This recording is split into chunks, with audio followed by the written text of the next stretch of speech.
मेरा नाम अरविंद कुमार सिंह। मैं यहीं लखनऊ चंद्रा पनोरा में रहता हूँ। ये मेरी पोती है जो 8 साल की है। हेलो, मेरा नाम आद्या है। मैं 3rd क्लास में पढ़ती हूँ। मैं लखनऊ की हूँ। इसको 1 साल से हम लोग को आभास हुआ कि इसकी गर्दन थोड़ी झुकाव। 1 साल से मेरी गर्दन थोड़ी टेढ़ी थी। हेलो एवरीवन, मैं doctor Siddharth, orthopaedic spine surgeon, tender palm hospital से आज आप सभी को एक रेयर बीमारी जिसको टॉर्टिकोलिस या राई नेक कहते हैं उसके बारे में कुछ बताना चाहता हूँ। इस बीमारी में गर्दन एक तरफ टिल्ट हो जाती है।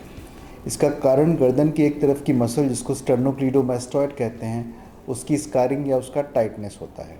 अभी हाल ही में हमने एक 8 साल की बच्ची का इलाज किया जो इस बीमारी से ग्रसित थी।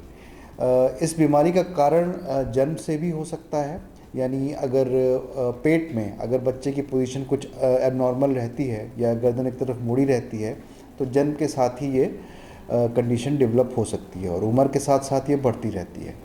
और इसको अगर वक्त पे इलाज नहीं किया तो इससे आँखों को देखने की शक्ति पे भी प्रभाव पड़ने लगता है।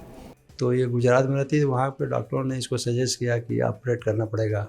तो मैं डॉक्टर सिद्धार्थ तिवारी जी को दिखाया। उन्होंने कहा कि ऑपरेट करना ही सही है। फिर उनके ही देख रेख में उन्हीं ने ऑपरेट किया। इस बच्ची का हमने पहले एग्ज़ामिन किया और इसकी गर्दन को देखा कि इसकी मसल स्टर्नोक्लीडोमास्टॉइड वो कुछ ज़्यादा ही टाइट है। फिर इसको रिलीज़ करने का हमने प्लान किया और लगभग 1 घंटे चली सर्जरी में ये बच्ची बिल्कुल पूरी तरीके से ठीक हो गई। ऑपरेट करने के 10 दिन बाद इन्हें फिजियोथेरेपिस्ट के पास भेजा। अब ये पूरी तरह से ठीक है। अब ये गुजरात के लिए जाने वाली हैं। आज ऑपरेशन के लगभग 1.5 महीने के बाद इस बच्चे की गर्दन बिल्कुल ठीक हो गई है। इसमें ऑपरेशन के बाद फिजियोथेरेपी का भी बहुत ही महत्वपूर्ण रोल होता है, क्योंकि ऑपरेशन के बाद हम इस मसल को रिलीज़ तो कर देते हैं बट बच्चों की टेंडेंसी होती है कि उस पोजीशन को दोबारा एक्वायर कर लें।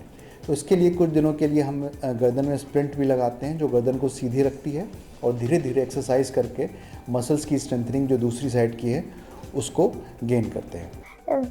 और डॉक्टर ने ऑपरेशन किया, ठीक हो गई।